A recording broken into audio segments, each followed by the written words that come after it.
Imagine knowing exactly what your students are learning and exactly which steps you need to take next.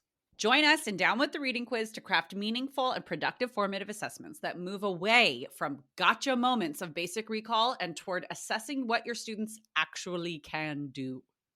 In this 30-minute free masterclass, we'll share 3 powerful assessment keys that work for any novel at any time of the year.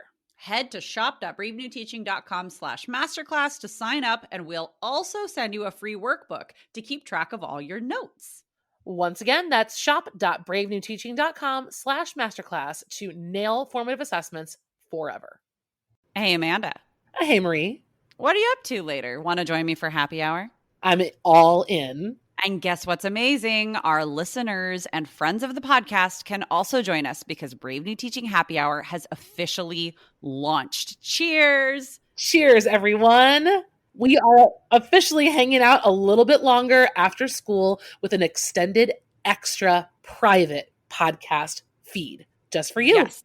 Members of Happy Hour get extra 15 minutes of the podcast, give or take, because you know us, we run a little bit long. It's just kind of how we are. But if you would like to get in on this Happy Hour action, please join us. It is only $5 a month. Head to curriculumrehab.com/happy hour and get yourself signed up, because when you're there, Amanda, tell our friends what we do every month for our Happy Hour members.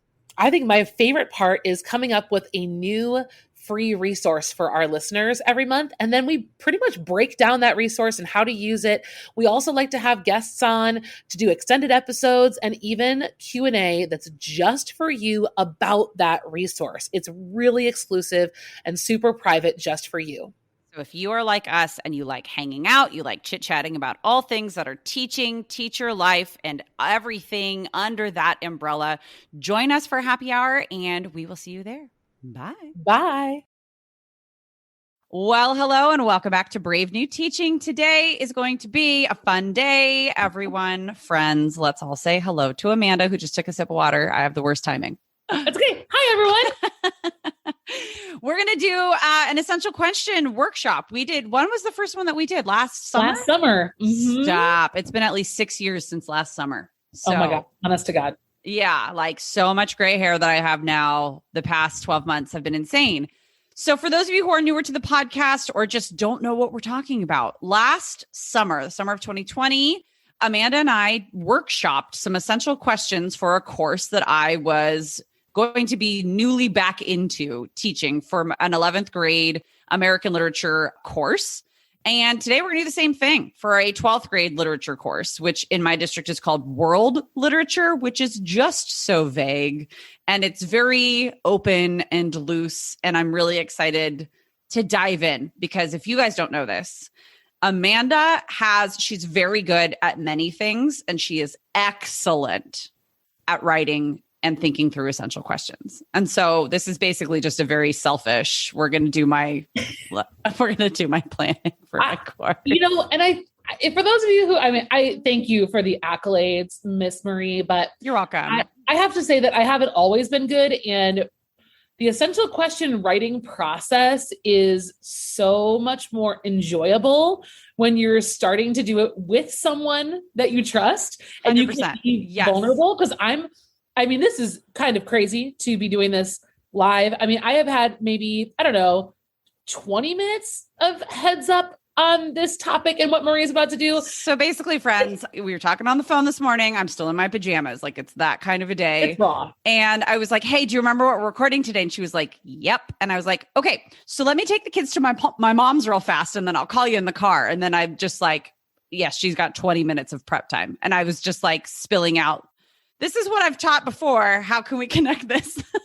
And that's, I think, exactly what we're doing this very similarly to last year because I think so many of you found it helpful to hear us fumble along the way while trying to get to the right combination of words to form the question. Because if you can't be vulnerable in this process and say the bad ideas out loud, you're never going to get to that essential question that you're hoping to get to. That sweet spot that just feels right. Absolutely.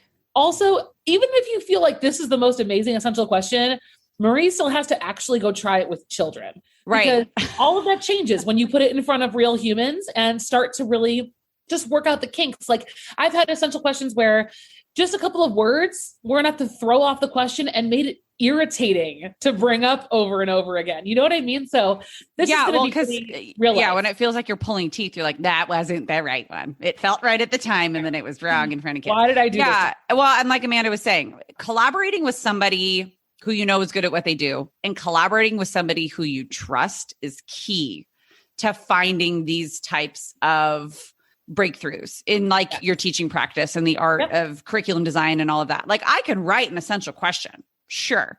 Now I'm not the best when it comes to writing them for myself. I'm just not. And so that's where my dear friend Amanda comes in. So I think I'm ready to dive in. I've got a pencil. I've got a piece of paper ready to rock and roll. Friends at home, if you want to pause us and do the same thing, please. By the way, we're just going to give a blanket disclaimer. You can totally use whatever we talk about here. If we're putting it on the podcast, this curriculum is fair game. Go for it. And guess what's next? Cue the music.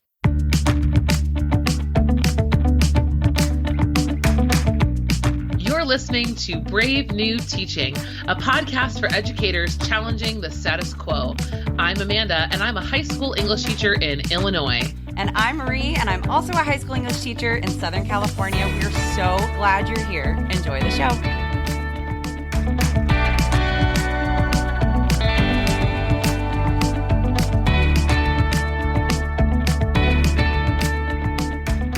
Okay, friends, I am going to start us off here with a rundown of what the course has looked like.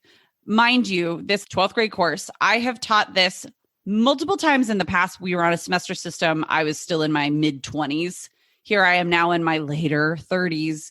And I've taught this course that I'm about to describe to you very loosey-goosey twice. And one of the times was the spring of 2020.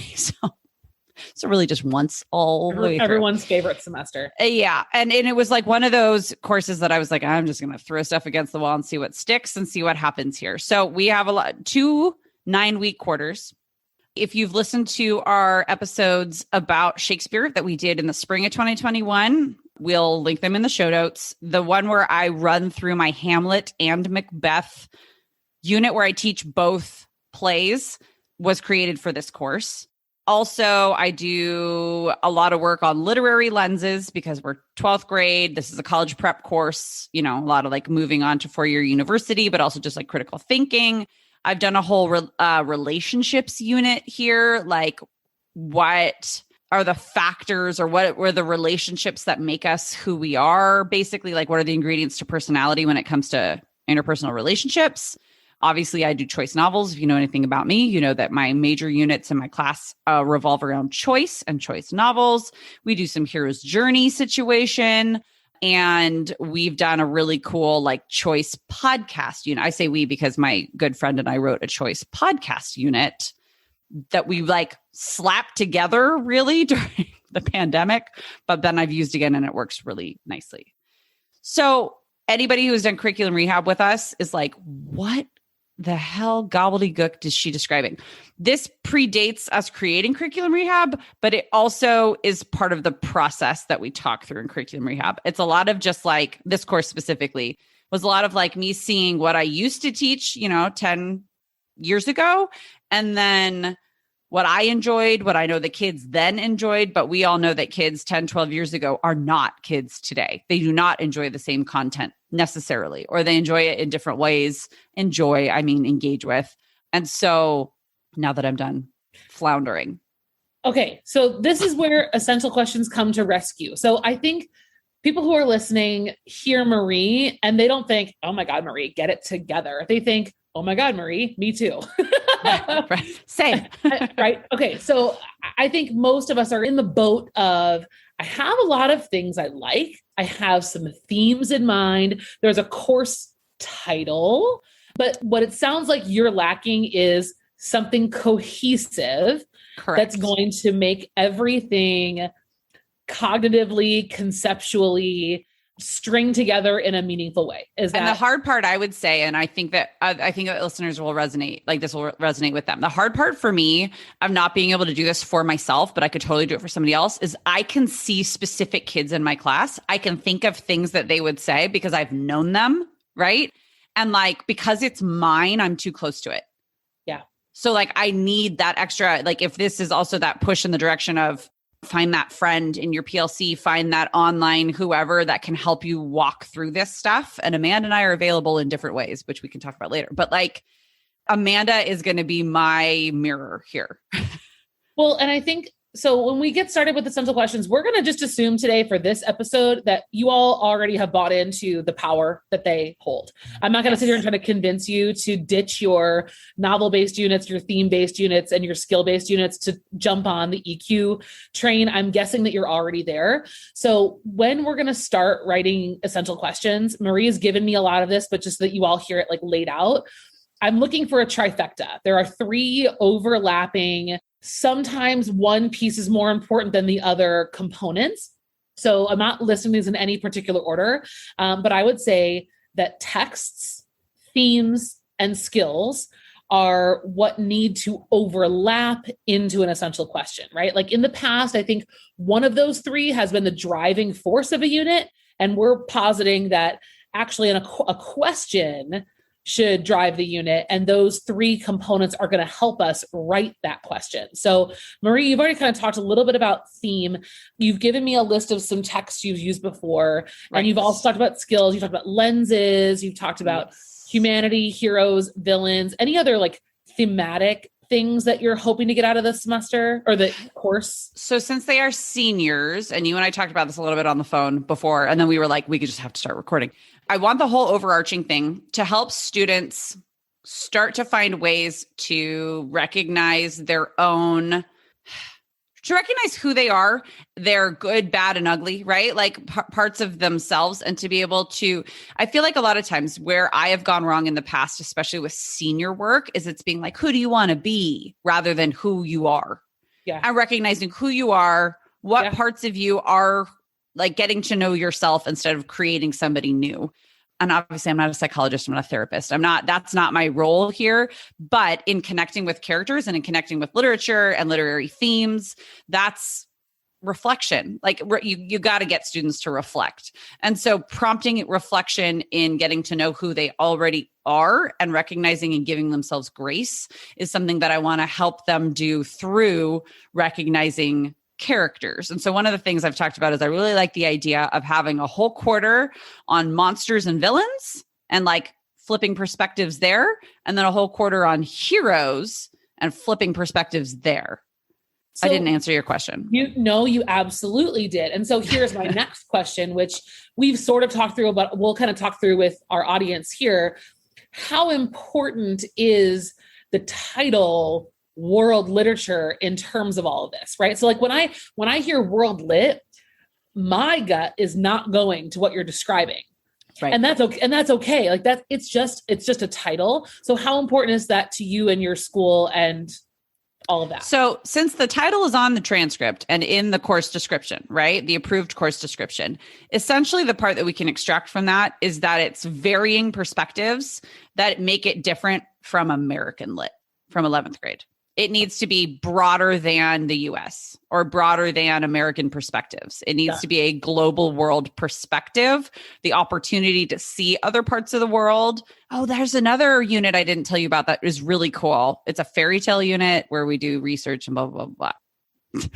Yep. It's a mess. It's a very pretty awesome mess. Okay. So this is something else I think is really important that you just brought up.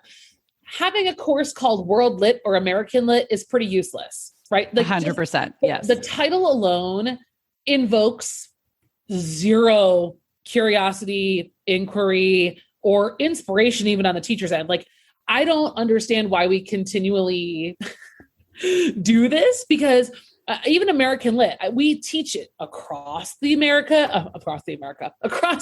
States. 11th grade is American Lit. But my question is like, so what's the point? It's too much. It's just, for me, it's too big.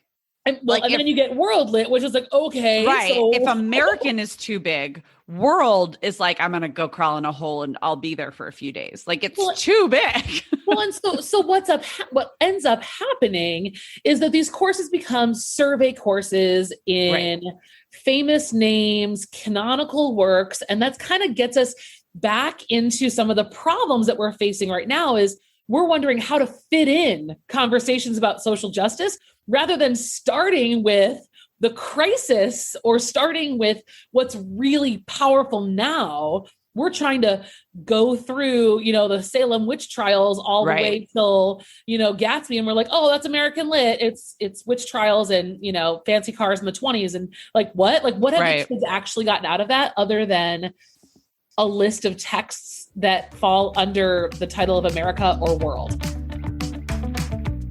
This episode is brought to you by Curriculum Rehab by us, the team here at Brave New Teaching. It is the first and only teacher PD of its kind, a course to help teachers like you by guiding you through creating your own personal framework for curriculum. You make it work for you, your students, and your unique situation because nobody else knows what the kiddos in your classroom need the way that you do. Curriculum Rehab takes all of the resources available to you, all of the lessons, the assessments, the activities, all of the texts, everything that could possibly be there for you, and it helps you organize what you actually need in order to attain your teaching objectives. These are the strategies that Amanda and myself have used in our own classrooms, have developed over very long years of teaching and figuring things out, combined together to create this framework and these strategies that we can guide you through. This course will give you the tools you need for a complete curriculum overhaul or to start from scratch. Wherever you are on that continuum,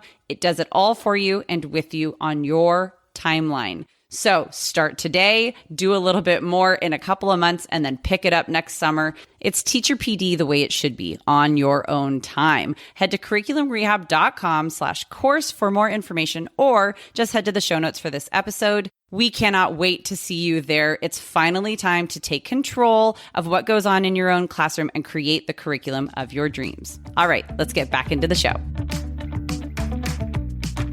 So a couple of things I've jotted down here that I'm going to talk us through. An essential question I think really needs to hinge on some conceptual terminology, right? Like we need to have something that, like, who will I be is like way too empty. So I'm thinking about when you talk about world, I'm brainstorming some synonyms for world that could work in a question like humanity, universal. Those things are sticking out to me because that's also going to tie into your heroes and villains thing. And then also I'm thinking about the verb or the movement in the question would be something maybe about trajectory, right? Right. So the trajectory of humankind, what about something like the fate of humanity? Like what will determine the fate of humanity? Or even better, if you really want to get narrow, what about will the fate of humanity be determined by heroes or villains? Right? Okay, I'm going to say that again because maybe we're onto something. I think we are. Okay, well, yeah, say it. Okay, I'm going to say it one more time. Will the fate of humanity or will the trajectory of humanity, I like fate, be determined by the heroes or the villains? Now, we could back up and we could say that who will determine the fate of humanity? Like that, you could do that if you really wanted to. But what's cool about heroes or villains is if you're going to kind of go back and forth, kids are going to keep changing their minds. And there are lots of texts you can use to challenge every layer of their understanding of that question. Yes. And it's just, timely. Like we're in a global pandemic where you absolutely affect your neighbor. And it's also a very literary kind of question, right? So like, I think the world that sometimes can, to me, feel like it's got to be very nonfiction-y. You want to kind of get into like. That's so funny because I'm the complete opposite. I have to like remind myself to bring in nonfiction and it's almost always supplemental. Well, that's fine too. That's just funny. Like how differently we can even hear the same thing. Because I guess my gut goes right to global issues, right? I think about global warming, the pandemic. I think about like what the reality is of us facing things as a globe. But the reality is the people who are handling all of these situations and the generations that are going to make up the responses to those, to those issues. And I think going with heroes and villains is that humanity part. And I don't know, I think there's a pretty strong case for villains, if you ask me. I don't think that it's well, and I think, I mean, like in my humble opinion, like very few are one or the other. Amen. Like 1% are one or the other, and the other 99 are in the middle. So that's exactly what makes it good then. Because isn't that like one of the biggest struggles that we're even facing is everyone feels like they're one or the other. Right. For example, I posted on 4th of July. I think a lot about, you guys know we're based in the US. And I think one of the biggest problems we're facing in the US is we're struggling to identify as a nation as both. We have done brilliantly heroic, amazing, innovative things as a country. There's no denying that. We've also done atrocious, unforgivable things that we don't want to admit. And like, that is, one of the things that I think school is for, is the reckoning of the gray area and being comfortable. Even kids, just being comfortable. Finding skills in the gray. Yes.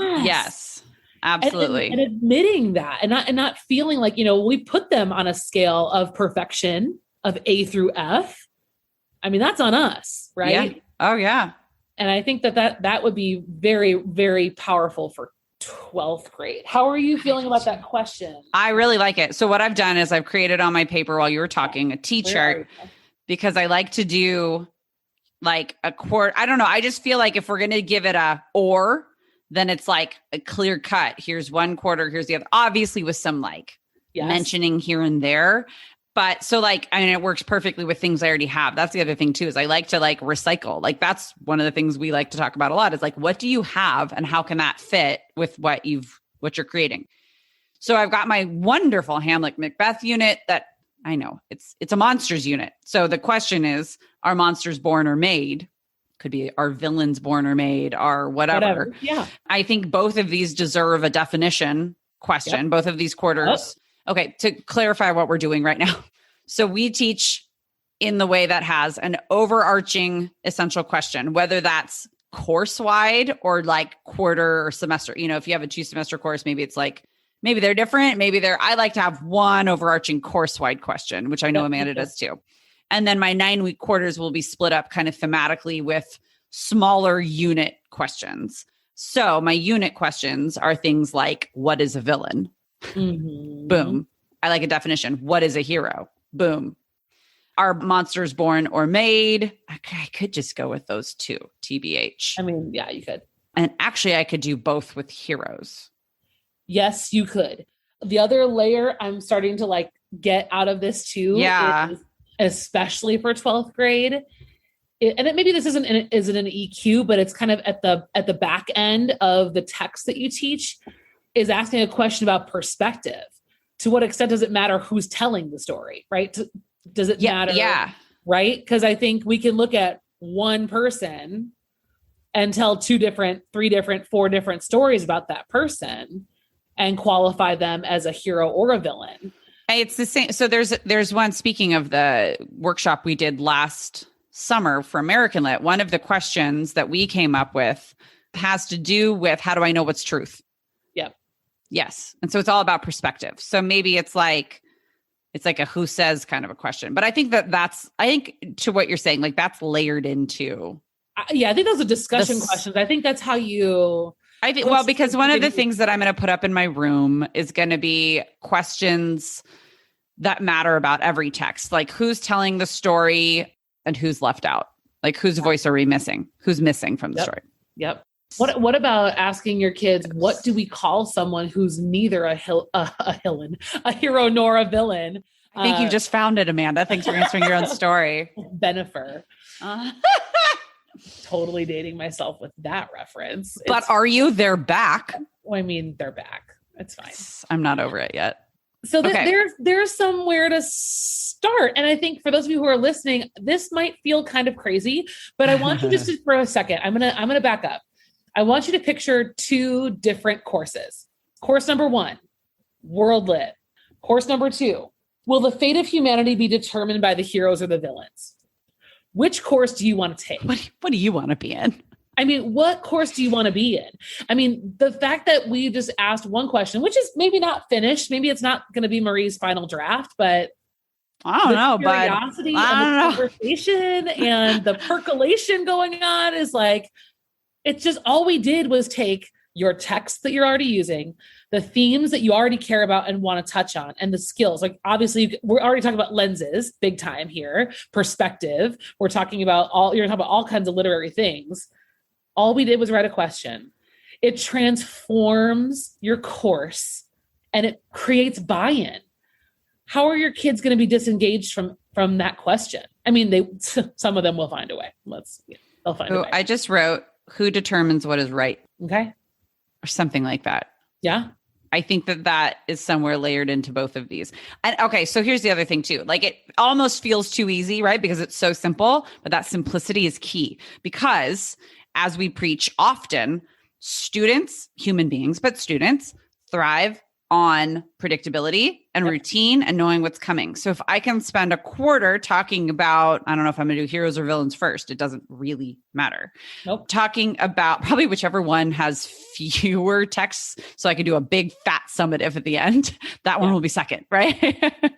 So now I need to look through my course stuff and see what I already have, because mama doesn't have a budget for new texts. But like, if both quarters have a definition first, what is villain? And then are monsters born or made, or villains born or made? And then heroes, what is a hero? Are heroes born or made? Right? Like, then you've got a good template to then go really deep with those like class momentary conversations. I have been guilty of getting too complicated from the get-go, like you were saying, where there was like a few words in the question that you're like all of a sudden in front of kids and you're like, oh crap, this doesn't work at all. And then you have to keep doing it for like 10 weeks or whatever, I don't know, forever long. I like to keep it simple, and then I can layer in complexity as we go. Thank you, my friend. I can just picture your kids getting to the end and being like, okay, so now we have this really solid literary and realistic understanding of both monsters and villains, or villains and heroes. And I don't know if I'm going to, probably villains, right? Well, I mean, I don't know.